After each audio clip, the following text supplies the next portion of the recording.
The meat industry is just not good for the environment. We use a lot of land to grow food for the animals, and they produce a lot of greenhouse gases. And that's why we are looking at alternatives these days. Now, there are plant-based meat substitutes, but it's also possible to grow meat just from animal cells. To all intents and purposes, this is chicken, even though it didn't come from a slaughtered animal. Yeah. It is chicken. Okay. Come from a cell. I guess this doesn't come out like a chicken breast covered in skin. It doesn't have veins in. So there's a difference in what you experience as you cut through it. Yeah. It's a very wet product. We can add anything to it and we can shape it the way we want it to be. So the interesting thing is that we design the machine itself, whatever shape we want. We can make skin, thigh. Can you make feet? Can you make beaks? Can you make feathers? You don't eat that, right? So we don't grow that. We don't make that yet. But he didn't say no.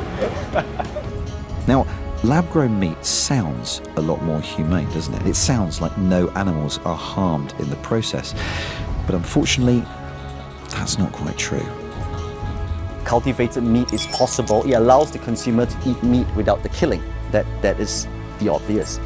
But in order for cultivated meat to grow, we need to introduce a catalyst. Most traditionally up to today, fetal bovine serum, a serum that's extracted from the fetuses of cow, is most commonly used. This unpalatable fact not only calls into question the ethics of cultivated meat, but it also makes it very expensive to produce. However, good meat has received approval for a different type of catalyst, one that uses plant-based material instead of that from unborn cows.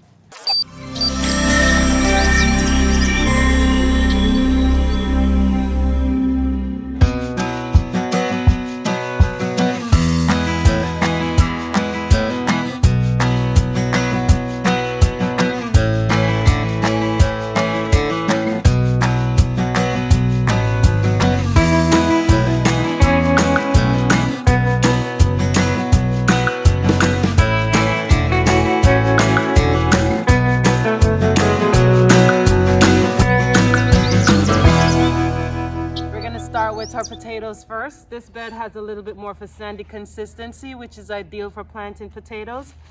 When you plant your potatoes, you want to plant them deep with the shoots pointing up.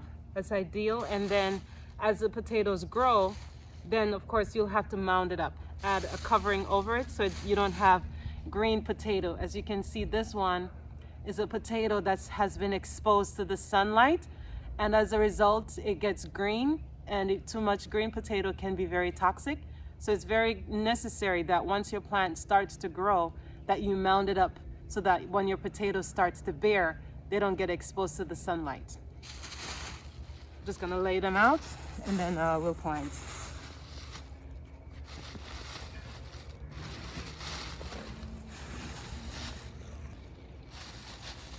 It's about a foot apart.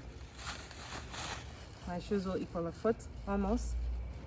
There we go. It's good size, good space. When you are planting potatoes, another thing you can do is, if you see this potato, it has several eye spots coming out, you can cut the eye of the potatoes. So instead of just getting one plant, from this one potato, you can get 3 plants. What you would do, you would cut some of the flesh off with the eye, and then you'll have to allow it to sit, preferably overnight, for the inside to cure. If you plant it immediately after cutting, the plant is gonna rot and you won't get any potatoes. So when you leave it to cure, the surface that's been exposed will just get hard to prepare for planting so it wouldn't rot. So you can get 3 different plants from this one potato, but when you plant one potato as is, you get a lot more, because what the potato plant will do, it will feed off the flesh that's within until the roots come out for it to feed itself. So that's just, there are several ways you can do it. If you have a lot of potatoes and you can just put them in whole. If you don't have as many, then you can cut them up to get more plants. And then we'll just go deep, and your shoot pointing up, and then you'll cover.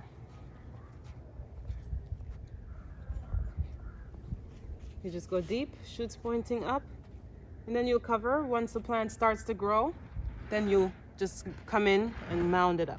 I'll just show you with this one. So once the plant starts to come up, then you mound it up.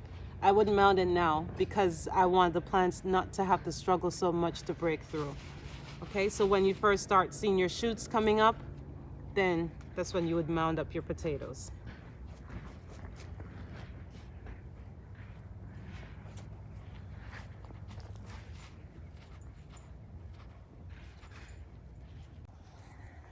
This is a potato plant that was growing where we were pulling out the weeds earlier, so we're going to replant it. As you can see, the baby potatoes are there. We're just going to put it in the ground and give it an opportunity for these potatoes to blossom. Not only are herbs good for flavoring when you're cooking, but they're also good for bug repellents, pest control. This one is a curled parsley that we're going to add right here. And a good companion, when you think about companion planting, you plant a crop next to a crop that's going to help it grow, not one that's going to attract pests and disease that will destroy your plants.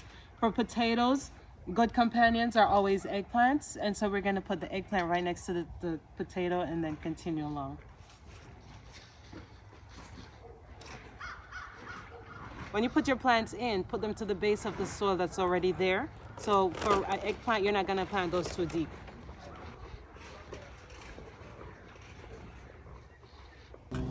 Continuing along, these are sweet potato slips that we're gonna put in, and these are of course gonna run outside of the garden or in the walkway if she chooses, but we're gonna put these next to the eggplant.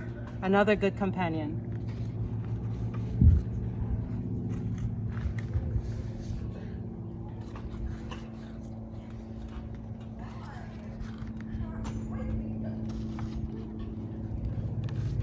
Potatoes will root along the vine, so as much space as you can afford to give them, that would be ideal. Okay, so these little grasshoppers here, these are very destructive for your garden. They'll go through and they'll eat all your grains. So I'm sorry, but we're gonna have to take these out of the garden. It's always good to notice what pests you have around so you know how to take care of it. And neem oil every 2 weeks is a good deterrent for chewing bugs. This is a beautiful basil. And there is a trick, not really a trick, but there's a way to get a big bunch of basil. If you can come a little bit closer, I'll show you how to get a nice bunch, okay? So what happens with the basil is you'll get a new shoot all along the stem. And for the leaf that's at the very top, if you look right below it, you'll see 2 side leaves coming out, right? So what happens is if you snip the top off, then these side leaves will get bigger.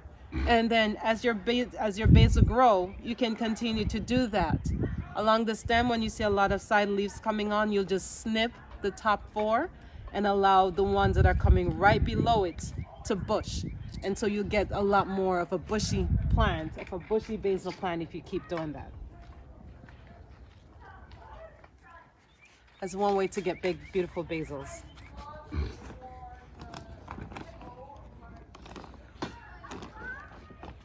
And with any herb, the more you prune, the better the plant will grow.